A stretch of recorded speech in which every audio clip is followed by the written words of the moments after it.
Long before I ever got on an airplane, I was traveling the world. Paris with Madeline, London with Paddington Bear, Boston Common with Mr. and Mrs. Mallard. I'm Anne Strainchamps. It's to the best of our knowledge, and books made a lot of us want to grow up and see the world, including some famous writers. Hello there.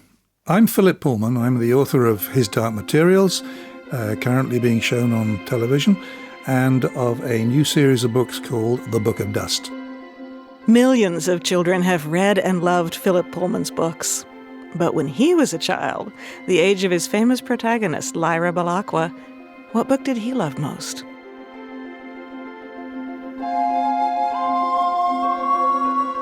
I'm going to talk about a book that was a big influence on me, which I first encountered at the age of, about 9. I was 9 years old. And it was a little pocket atlas, an atlas of the world, which I could put in my pocket of my blazer that I wore to school. And I took it everywhere with me because it absolutely fascinated me. I was fascinated by the look of my own country, England, looking at the town where I was born, Norwich in East Anglia, and all around the coast that I knew, and looking at all the European countries and wondering what it would be like to go to Italy or to go to Germany or to go to France. I had spent quite a lot of my childhood travelling around the world because my father and then my stepfather were both in the Royal Air Force.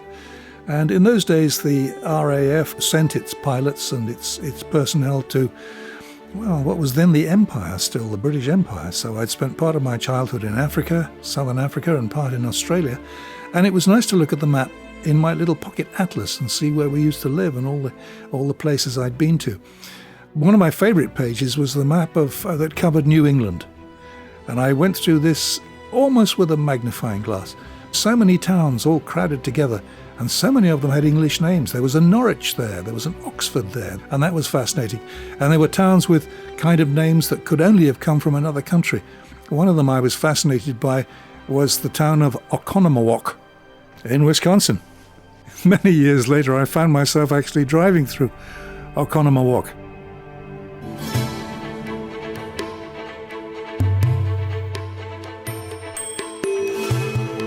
I still have that little pocket atlas. Some of it's out of date now because the names of some countries have changed and some borders have changed. Although the physical geography of the world remains more or less the same, we now know more about it, and I can see that the Arctic ice, for example, doesn't cover as large a space as it used to. So the world is changing, but I still have my little atlas, and although I use mainly now, for reference while I'm writing, I use a very big atlas which I can spread out on the desk and clear everything out of the way and examine. I still cherish that little atlas because it was a book that helped me, when I was a child, imagine faraway places that I still haven't been to. Seeing the world by book. It's a great way to travel. Philip Pullman remembered his old pocket atlas because we asked him to tell us a story about a favorite book. We do that at the end of a lot of our interviews, and we put the best stories in our new micro-podcast called Bookmarks. Season 2 is up, and today we're going to play a few excerpts and meet the writers. So, Philip Pullman, the boy who fell in love with a pocket atlas, grew into a writer and creator of one of the most famous fictional worlds, the parallel universe of His Dark Materials, a place you can only get to with something called dust. What is the most important question we can ask? Where dust comes from. There you are. The photograms you took. The aurora. You've seen dust pouring into this world from the aurora. If light can cross that barrier between the universes, if dust can, if we can see that city up there in the sky, then we can build a bridge and we can cross. Cross to multiple worlds. Why not?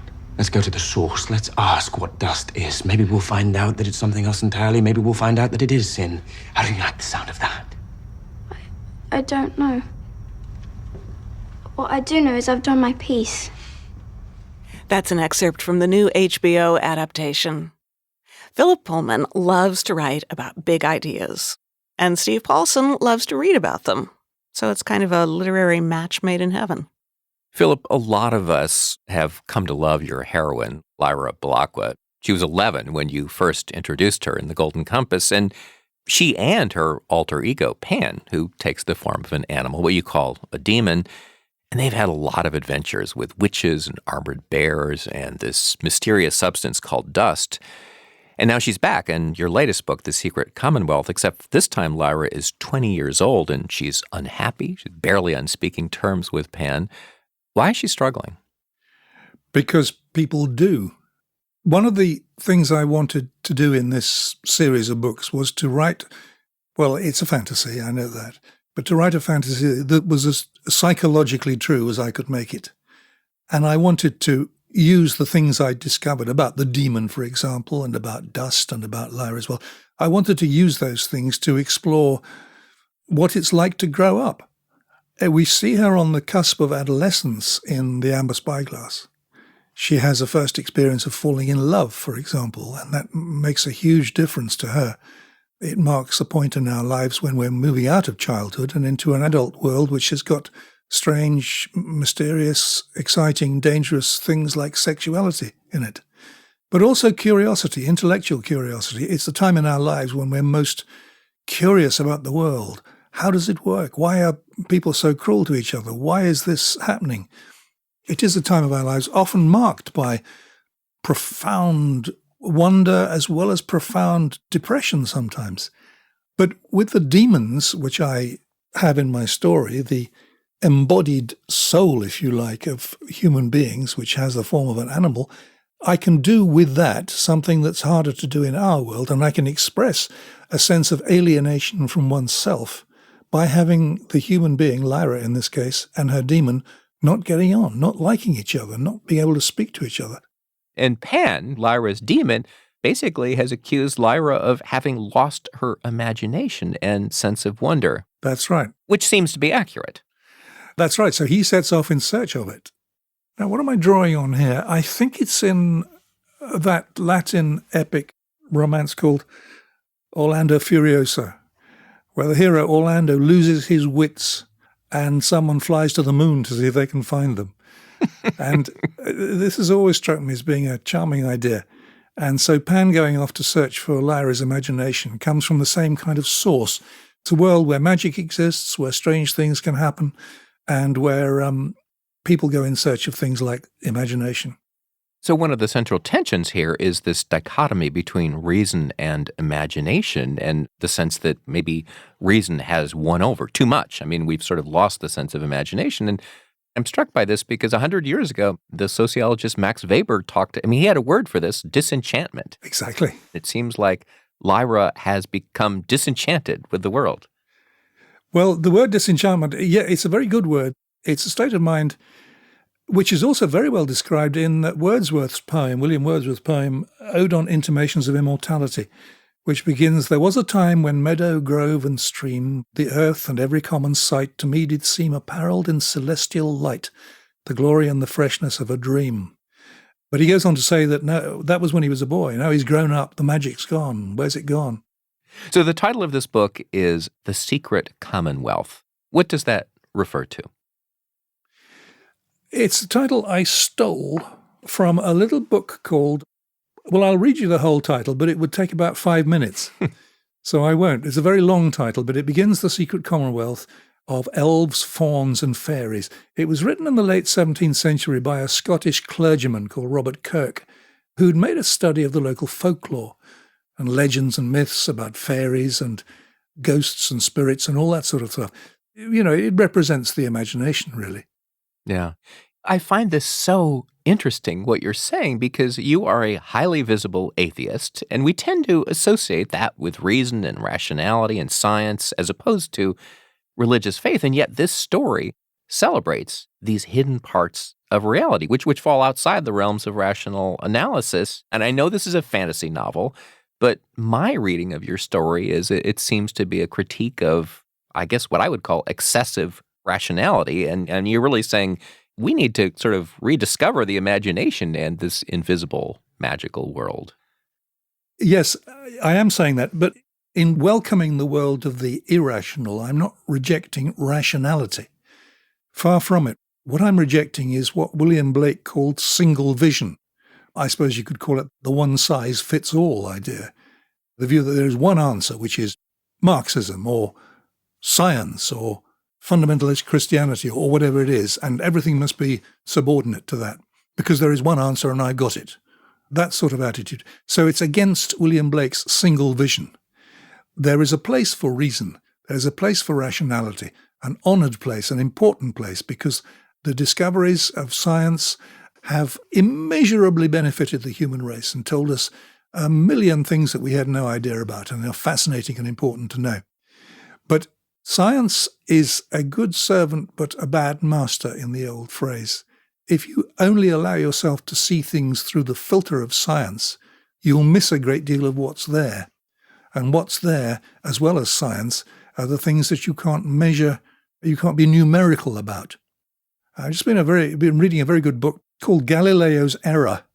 Philip Gappah is a philosopher who's very interested in a theory called panpsychism. Panpsychism is the theory that consciousness, which is such a mysterious thing to discuss, can be explained much more simply than philosophers have traditionally done. What panpsychism does, and this is what I like about it, is to suggest that consciousness is a normal property of matter. Everything is conscious. That's not to say that the cup of tea from which I'm now drinking is conscious and saying to me, come on, hurry up, you haven't finished this yet. No, but consciousness is something that pervades everything, although many philosophers find this hard to accept. Poets don't find it hard to accept. I quoted Wordsworth a minute ago, and William Blake, another of the great romantic English poets, was a panpsychist, I think, before the word existed. I mean, he talks of every particle of dust breathing forth its joy. So the notion of the world is alive, the world is conscious, is something that I find very convincing, very persuasive. And you don't have to believe in a Christian God or a Muslim God to believe that. And coming back to this idea of trying to see everything about the world that we live in as alive, the dilemma that Lyra faces, it seems like that opens the door to a different kind of mindset about how we look at the world.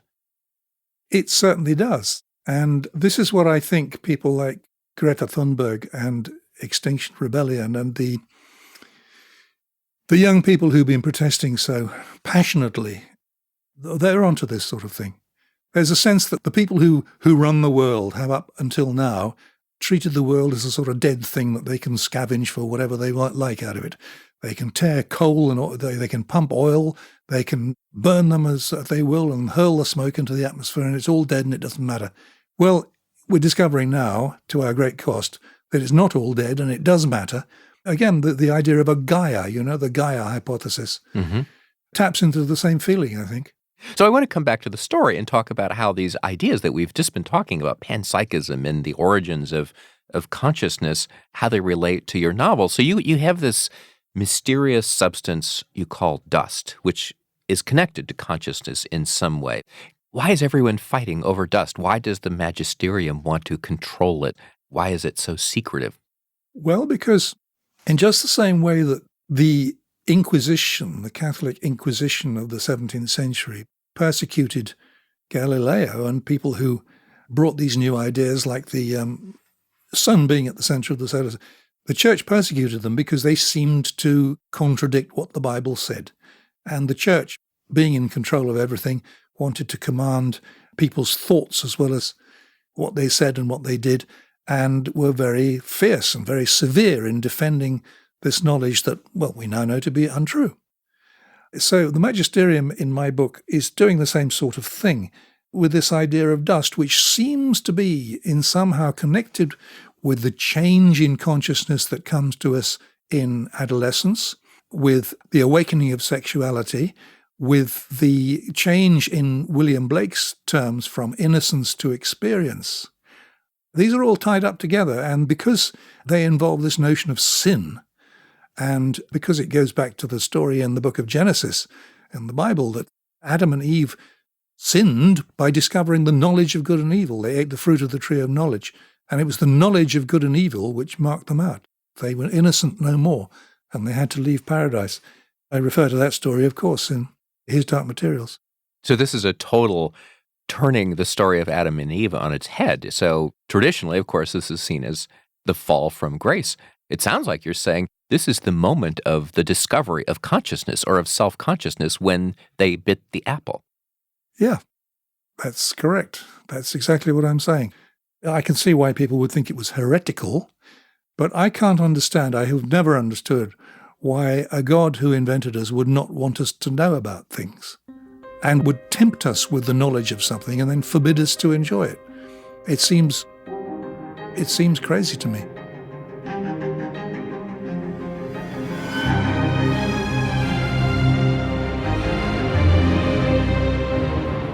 That's Philip Pullman talking with Steve Paulson about his novel The Secret Commonwealth. It's the second in his new trilogy, The Book of Dust. I'm Anne Strainchamps. It's To the Best of Our Knowledge from Wisconsin Public Radio and PRX.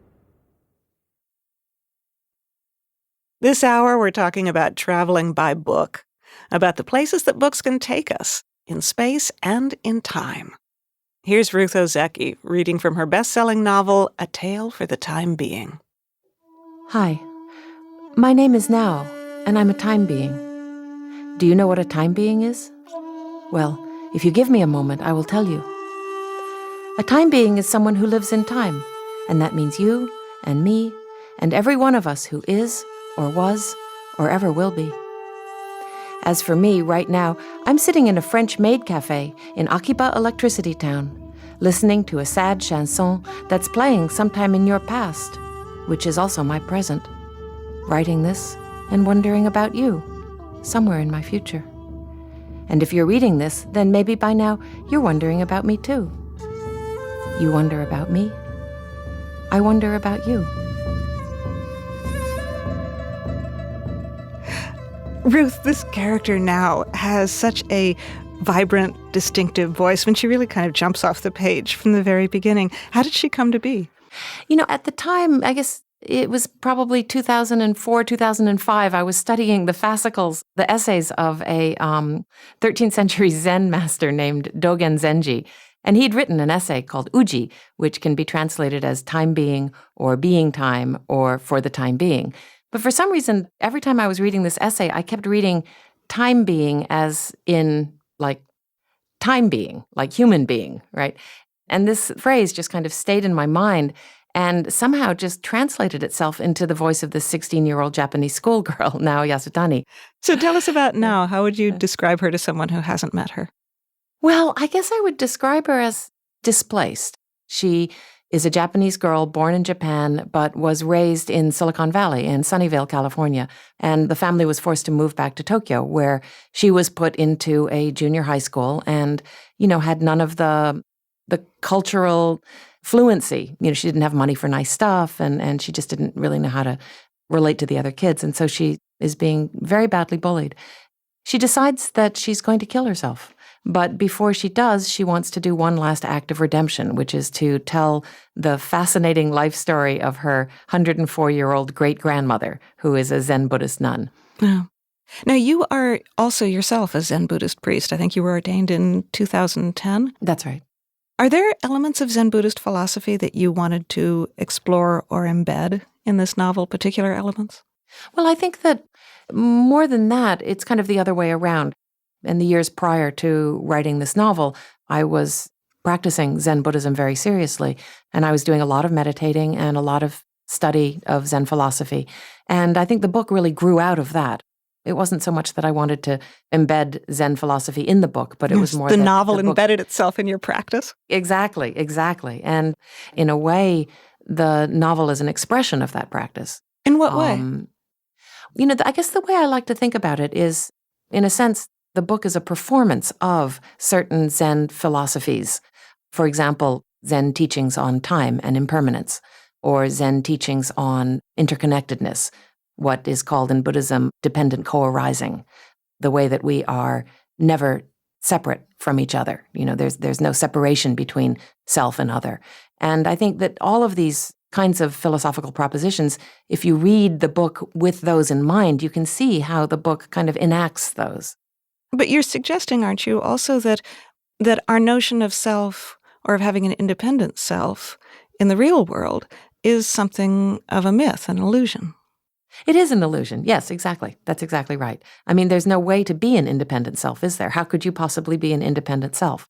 We come from somewhere. We come from our mothers and our fathers. We can't survive. We can't survive for a minute without others around us. We're like waves in the ocean. We rise up from the ocean and appear very briefly as a little white speck piece of foam in the water, but then we subside again into the larger ocean. And we're time beings in that sense. We rise out of time and then we fall back into time. Or I was going to say, another way of putting it is we're all ghosts. Yes, we're all ghosts, exactly. Yeah, and there are some real ghosts in this book also. Now meets the ghost of Haruki. Yes, that's right. Her great uncle, Haruki #1. That's right. So I'm curious. Western culture, of course, has this long history of ghost lore and ghost stories, but the notion of ghosts in Japanese culture, and especially in Zen Buddhist culture, I think is somewhat different. That's right. My grandmother, for example, always kept a small shrine, a small altar in her house, no matter where she went.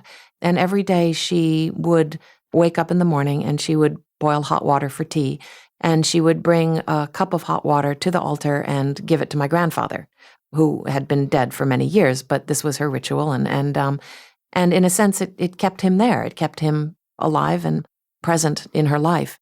In Japanese culture, the ancestors are never far away.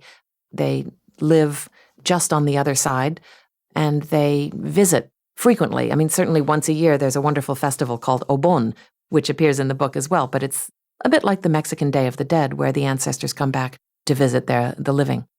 I read an interview with you recently in which you referred to a Japanese word or concept, kotodama, which means something like the spirit in words.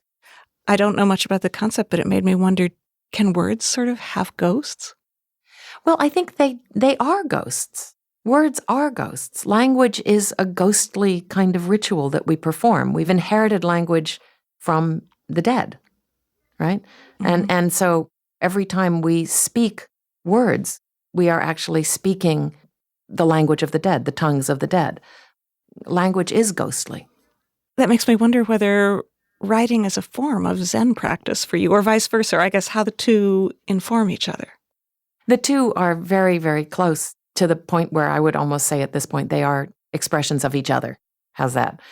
I've been meditating for many years, and I find that the relationship between the two practices really is very intimate and mutually supportive. They're both contemplative practices. They both require a kind of a tuning in to the mind in a particular kind of way. They're wonderfully supportive of each other. And circling back to that theme of time, they both seem to me to be practices that are part of an effort to change our relationship to time or change our perception of time. That's a wonderful thought, because I think one of the things that meditation teaches you, you could actually say that meditation is a way of practicing patience. It's a way of learning to wait for nothing. And and this is very, very useful for a novel writer. As Now points out in the book, it's very difficult to keep up with the mind. As a writer, it's very difficult to kind of keep up with the mind. And you always feel like you're just lagging behind slightly. But I think that once something has been written, then we can look at that and we can think, yes, that is an expression of a moment in time. And so in a way, a book is a time capsule. And, it reminds me too of the ancient Greeks used to believe when you recited the poems of a dead poet, it was actually the dead poet who was borrowing your tongue in order to That's lovely. make himself or herself understood. Well, this would be a great way to ask for one more reading as we close. There's a scene when Now meets the ghost of her long-dead uncle who was a kamikaze pilot. Would you read that scene for us? Okay. So in this scene, Now is visiting her great-grandmother at a tiny little temple on the hillside. And she was sitting on the temple steps when she was visited by her great-uncle's ghost. And her great-uncle is named Haruki #1. Stupid now. What a foolish girl. There I was sitting with the ghost of my dead great-uncle, who just happened to be a kamikaze fighter pilot in World War II, and who was probably the most fascinating person I will ever get to meet. And what did I do? Sing some stupid French chanson to him? How idiotic is that? He must have thought I was just another typical dumb teenager, and his time on Earth was precious, so why waste even a moment of it with me? Better to just shimmer off and hang out with someone who could think of more interesting conversational topics. What is wrong with me? I could have asked him about all sorts of things. I could have asked him about his interests and his hobbies. I could have asked him if only depressed people cared about philosophy and if reading philosophy books ever helped. I could have asked him about what it felt like to be ripped from his happy life and forced to become a suicide bomber, and if the other guys in his unit picked on him because he wrote French poetry. I could have asked him how he felt when he woke up on the morning of his mission, which was also his last morning on Earth. Did he have a big cold fish dying in the hollow of his stomach? Or was he filled with a luminous calm that emanated from him, so that everyone around him stood back in awe, knowing that he was ready to take to the sky? I could have asked him what it felt like to die. Stupid. Baka now yastani. Ruth, thank you so much. Sure, it's my pleasure. Thank you so much. And one other quick question. Let me just see. Do we have another couple of minutes in the studio, Kirill? So, Ruth, the other thing, I hate to spring this on you, and if you don't want to do it, it's fine. But when we get writers in the studio, we're asking them what they've read that they would like to recommend to somebody else. And ideally, a book that you think most people haven't or a lot of people haven't really heard of or noticed. Could be something very old and obscure, could be something you read as a child and adored, could be something brand new that you just read that's not getting a lot of play. Is there anything that comes to mind? Yes, absolutely. Can you set it up by just saying, I'm Ruth Ozeki, and a book I think everybody should read, or a book I'd like to recommend, something like that? Okay. My name is Ruth Ozeki, and I am the author of the novel A Tale for the Time Being. The book I would like to recommend is Kamikaze Diaries, Reflections of Japanese Student Soldiers by an professor of anthropology named Emiko Onuki-Tierney. Professor Onuki-Tierney takes the diaries, the letters, essays, and poetry written by the Japanese students who were conscripted and forced to join the Tokkotai, the kamikaze forces. What I found remarkable about these books is the way that they humanized these pilots. In America, of course, when you talk about kamikaze, the stereotyping of that word has become the predominant image that we have of these young men. But in fact, a lot of the pilots who were conscripted were really the creme de la creme of young Japanese intellectuals. They were fluent in many European languages. They read French poetry. They read German philosophy. They were able to think about and to discuss and to write about the moral and ethical problems of war and the challenges that they faced in a way that I found absolutely heartbreaking. The young men who are writing these letters and the diaries are so present on the page. They really emerge as sensitive, young, intelligent men who are, confronting death. And not only confronting death, but confronting the worst possible kind of death, knowing that their death will be contributing to the war. Many of them were opposed to the war. They were in a real moral bind. This is a book that I read in 2006 or 2007, the period of time following 9/11, when the word kamikaze was being, and suicide bomber was being used in quite a different context, used, I think, in a very, I would say, almost irresponsible way. And so this is a book that I think is really reclaiming, a piece of history that has really been erased by World War II propaganda. It's a book that I think is incredibly important. Perfect. Thank you. That's absolutely Sorry perfect. about that. No, it's great. It's great. We'll edit it, clean it up. You'll All right. You'll love it. Anyway, thank you so much. Thank you for great questions, too. Okay, I sure. appreciate that. Okay. Thanks very much. Yeah, bye-bye. Bye.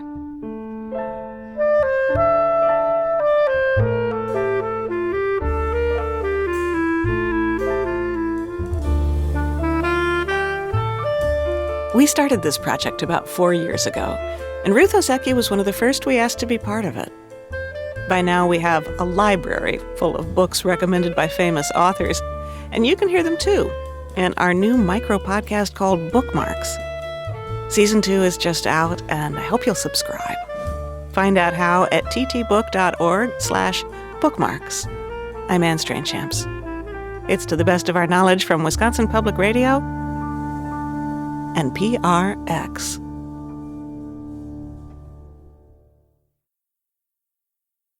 This hour, we're talking about traveling by book. And our next story takes us back in time to 1873, to the continent of Africa, and the death of the famous explorer, Dr. David Livingstone. Petina Gappah is the author of our story. She's a writer from Zimbabwe who's been obsessed with Dr. Livingstone since she was about 10 years old. She spent years researching the history, and in her new novel, Out of Darkness, Shining Light, she tells the story not of what happened when Dr. Livingstone was alive, but of what happened after he died. Specifically, what happened to his body. Here's how it begins. This is how we carried out of Africa the poor broken body of Bwana Daudi, the doctor, David Livingstone, so that he could be borne across the sea and buried in his own land.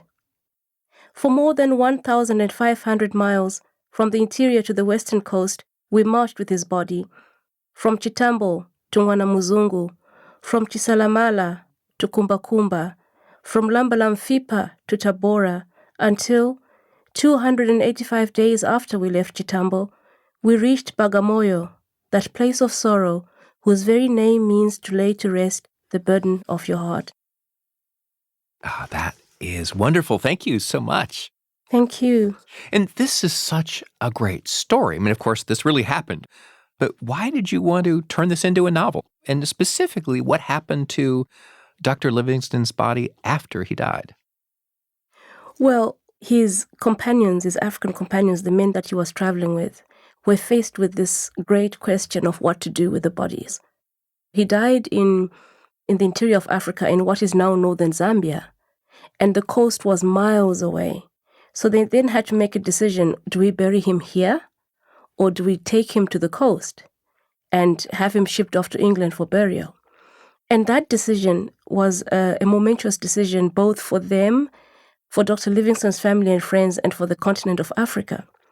And so I wanted to write this story, but I wanted to write it from the perspective of the companions because we've never really heard their story being narrated by them.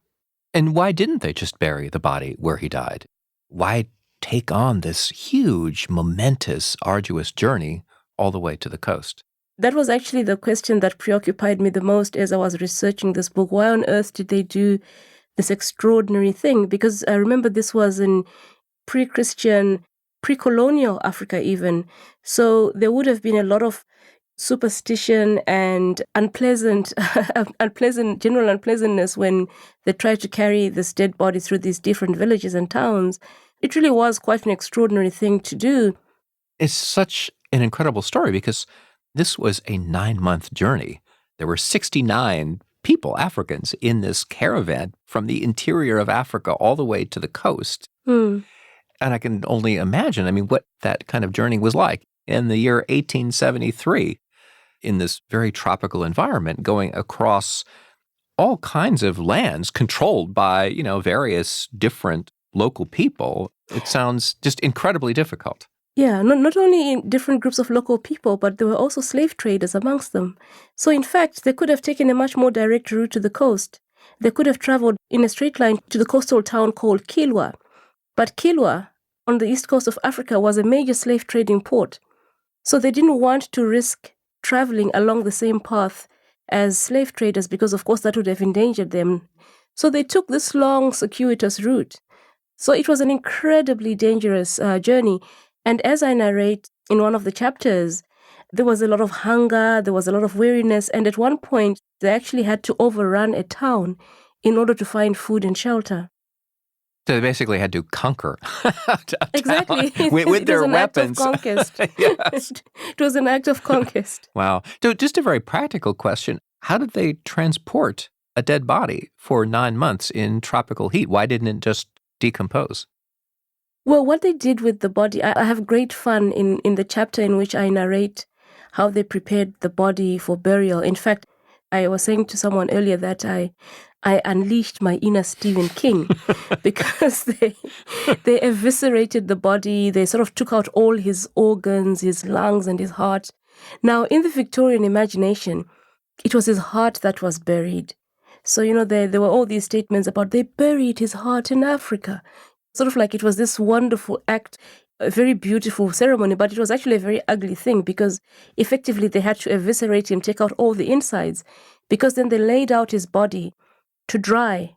And in fact, I sometimes call this novel the Livingstone jerky novel because they effectively made him into jerky, into what we in Zimbabwe call biltong, which is dried meat. So they dried him on one side and then they dried him on another until, after 10 days, he had completely dried out. And it was a fairly straightforward process because he was now a very small man by the end of his life. And then what they then did was quite funny. They folded him in half at the waist, right? They disguised him as a package for trade. Because, of course, they couldn't afford to look mournful. And so in this incredibly long cortege, they couldn't afford to look mournful or sad. So they acted as though they were just an ordinary trading party. I can imagine that a lot of the local people, if they had heard there was this dead white man who was being transported through their land, I mean, that would have really spooked them. So they were just, moving along with their bells and their songs and, da-la-la-la-la, we're just carrying along this package. What body? What body? This is not a body. This is a package for trade, So it was a really bizarre theater. And they had to pretend all the time that the thing that they were carrying was actually not a dead person at all, but a few beads here and there, a few cloths here and there. So we're talking about historical legacy here. And I would assume there's a very different history told by Europeans who celebrate Dr. Livingstone. I mean, they think that great 19th century explorer, as opposed to many Africans. But is he considered an example of European imperialism or not?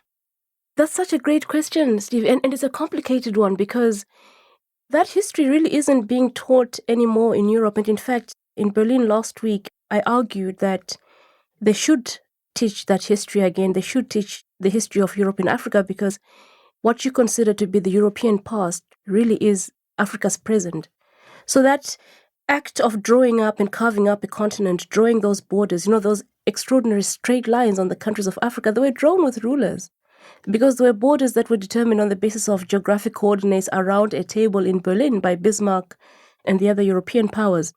Now, David Livingstone is an interesting one because he wasn't central to the actual colonization. He wasn't like Stanley, who basically colonized the Belgian Congo on behalf of the King of Belgium. And he wasn't like Mango Park in West Africa. David Livingstone was before colonization, before the scramble for Africa. But what he did was to give a moral dimension to the mission of colonization, the whole Christianizing the continent, the whole ending the slave trade. That was the moral dimension that was given to say we need to colonize these people for their own good. I don't know if you know your Kipling, but Rudyard Kipling wrote a very famous poem about why the United States should go into the Philippines, take up the white man's burden, So that was the sort of the impetus to colonialism, the psychological explanation behind it. Take up the white man's burden, act like Livingstone, colonize and civilize the savages. So in a sense, he was not himself an imperialist, but he was certainly in his death an agent of imperialism.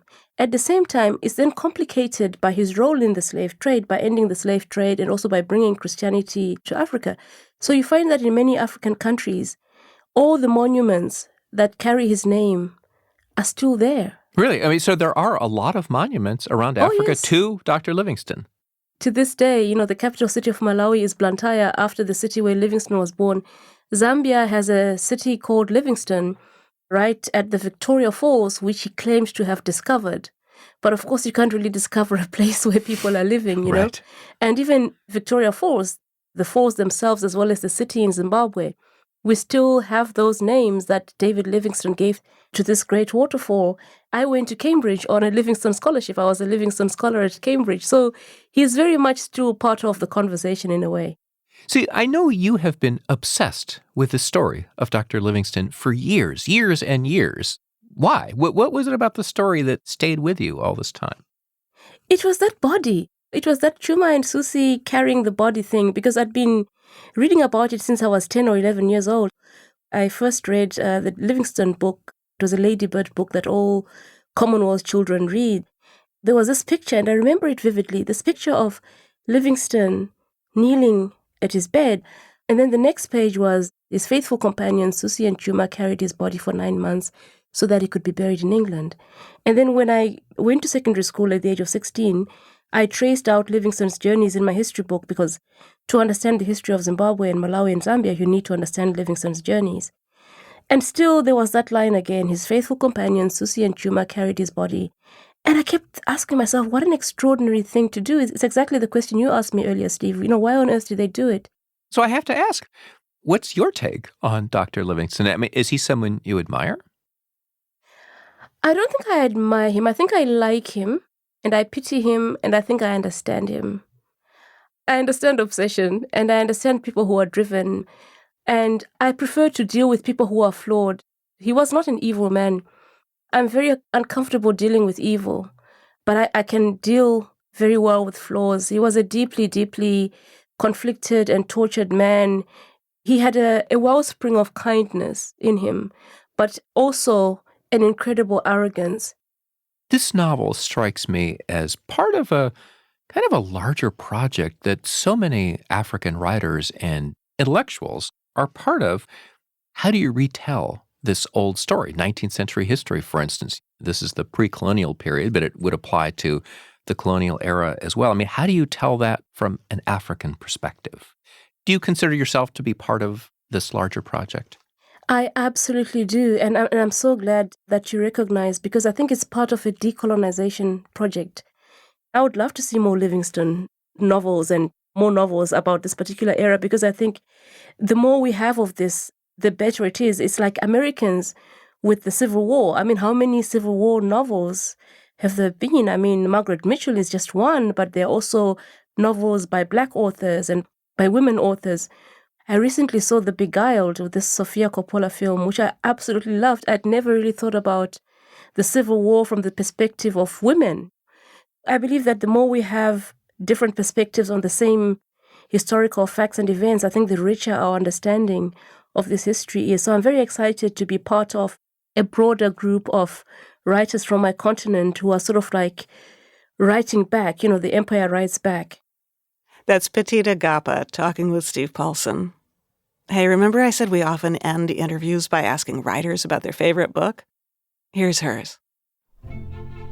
Hello, I'm Petina Gappah, the author of Out of Darkness, Shining Light. I would like to talk about one of my favorite novels, which is Persuasion by Jane Austen.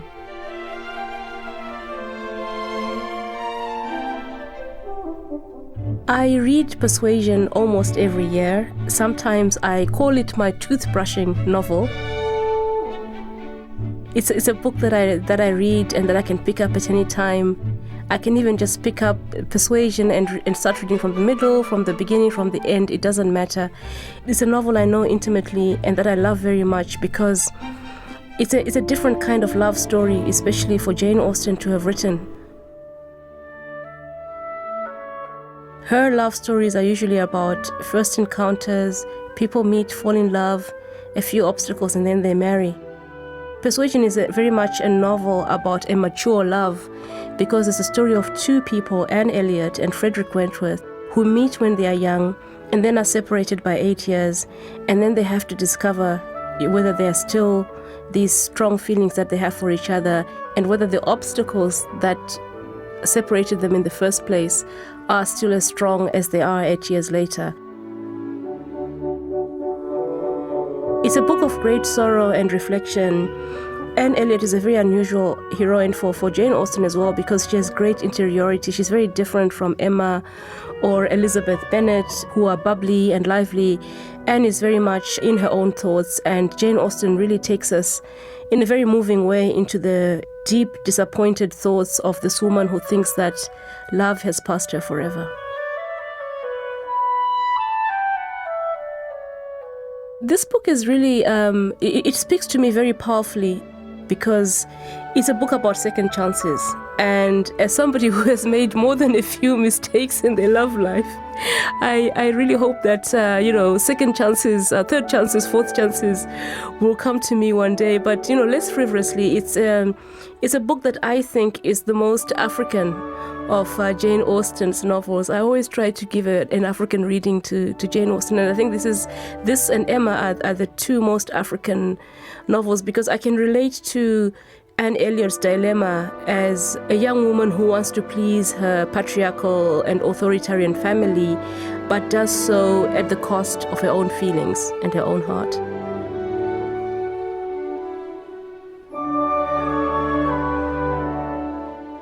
So we began this hour traveling by book, and we wound up in Africa with Jane Austen, which I love.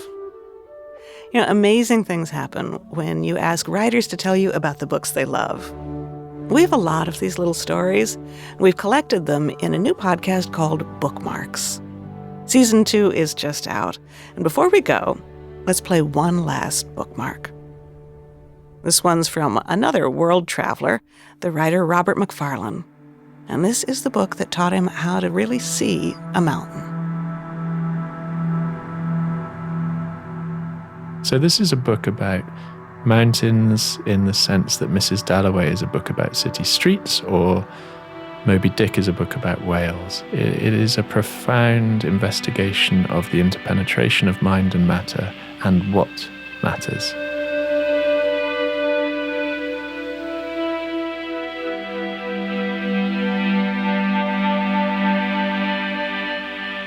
I'm Robert Macfarlane, the author of Underland, and the book I'd like to recommend to you is The Living Mountain by Nan Shepherd. This is a slender masterpiece of a book. It's scarcely 30,000 words long. It was written in the 1940s by a Scotswoman, Nan Anna Shepherd, who lived in the northeast of Scotland near the Cairngorm Mountains. It wasn't published till 1977, near the end of her life. In it, she describes walking, as she puts it, into the mountains. That preposition is important because I think most of us often think about walking up mountains, but Shepherd was interested in what walking into mountains might mean. It is really a pilgrimage that she makes into this beautiful, ancient Devonian-era mountain range. Low-slung, high, Arctic, cliffy, but also rounded, which is, really Britain's Arctic. Shepherd realizes that this is not a set of peaks. It is not a site to be overcome and conquered, but a place to be explored and walked around, as she puts it. I go around it, she says, like a dog in circles. I go up to see the mountain as I might to see a friend.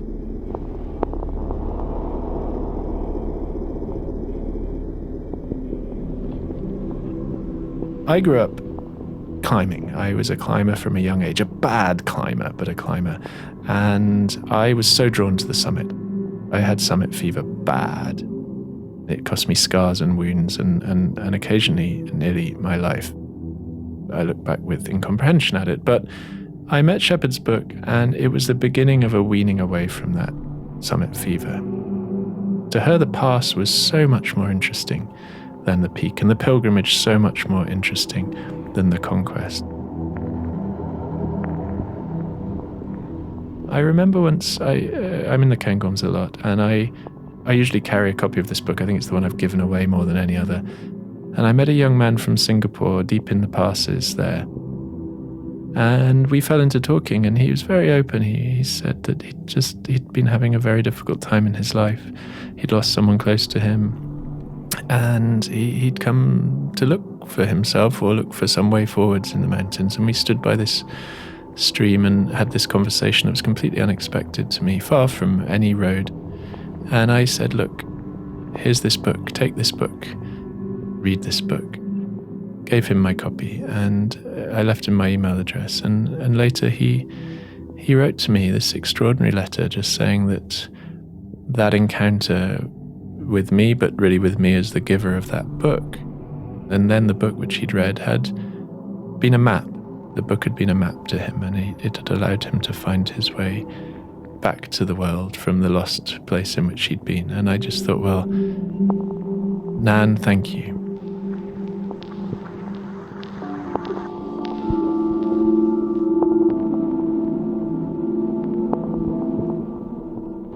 And dear TT Book listeners, thank you. This hour has been a love letter to books. I hope it inspired you to keep reading.